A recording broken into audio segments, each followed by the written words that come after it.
इस दफा मैं घर गया ना, अम्मी को बोलूंगा मेरी शादी करा दो, कम से कम कपड़े तो धुले हुए मिलेंगे। कौन करेगा आपसे शादी?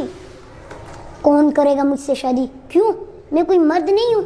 मेरे ठिकने कद पे मत जाओ, अंदर से पूरा हूँ। आपकी अम्मी को क्या फायदा होगा आपकी शादी कराकर? अम्मी को कपड़े धोने पड़ते हैं, बर्तन मांजने पड़ते हैं और घरेलू काम करने पड़ते हैं। उसकी इन कामों से तो जान छूटेगी। बोलना यार, अम्मी मान जाएगी। मुझे क्या पता मानेगी नहीं मानेगी। मैं तो फेल भाई के वलीमे में गया था ना, तो फेल भाई कहते हैं मेरी शादी हुई थी ना तो मैंने ऐसे ऐसे घूंघट उठाया था। ज्यादा ड्रामे नहीं कर, कपड़े दो। पता है कितना खर्चा आता है शादी में? शादी लगाया हुआ है, कौन देगा आपको खर्चा? पैसे? हाँ बात सुन, हमारे मोहल्ले की गली गली में जो लूसी कुत्ते घूमते हैं ना, उनको एक कंटेनर में बंद करके चाइना को भेज देंगे। पता है कितने पैसे मिलते हैं? फी कुत्ता 1000 रुपये, यानी 100 कुत्ते 1 लाख रुपए। क्या ख्याल है भाई? तोबा तोबा, कहाँ से आते आपके दिमाग में ऐसे आइडियाज? मुझे अंकल बस्साम ने कहा था ना, जल्दी मौलवी बन जा, लोग दाढ़ी टोपी का लिहाज करके रिश्ता दे देंगे। मैंने भी कहीं पढ़ा था, अल्लाह गंजे को नाखून ना दे। अगर अल्लाह ताला आपको तवील कद और डोल शोल जैसा जिस्म देते तो चार शादियां हो जाती भाई, मजे।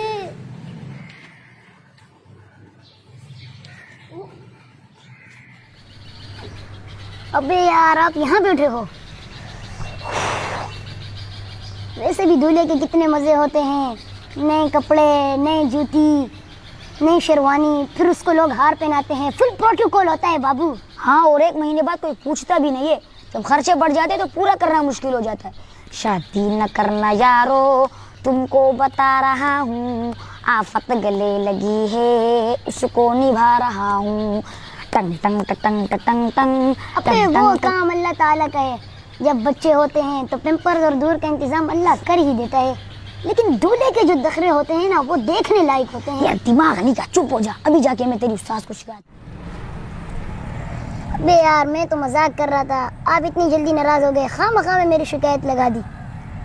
वैसे मुझे निकाह वाला खुतबा भी याद है, मैं अपना निकाह खुद पढ़ाऊंगा, मुझे मौलवी की ज़रूरत नहीं है। लेकिन अपना निकाह खुद कबूल कैसे करवाऊंगा? बताऊं कैसे कबूल होता है? अगर मेरे को यहाँ पे कोई लाठी मिल जाए ना, तो आपके सर में मार के शादी का खन्नास निकाल दूं। तभी तो कहते हैं बच्चों को शादी पर ही लेकर जाना चाहिए। इधर आ, मैं बच्चा नहीं हूँ, सब समझता हूँ। मेरी शादी में लड्डू के डब्बे, छुआरे, जलेबियाँ, कमाल है यार। ऐसा लगता है एक ही दिन में इज्जत, दौलत, शोहरत और जन्नत वाले मजे मिल जाते हैं भाई। मुझे बता, मैं कहाँ जाकर मरूं, कहाँ डूबूं, और मैं आपकी शादी की बकवास नहीं सुनना चाहता। प्लीज मुझे माफ कर दो, मुझे माफ कर दो। अबे यार, मैं तो मजाक कर रहा था, ये भाई तो सच में गुस्सा होके चले गए।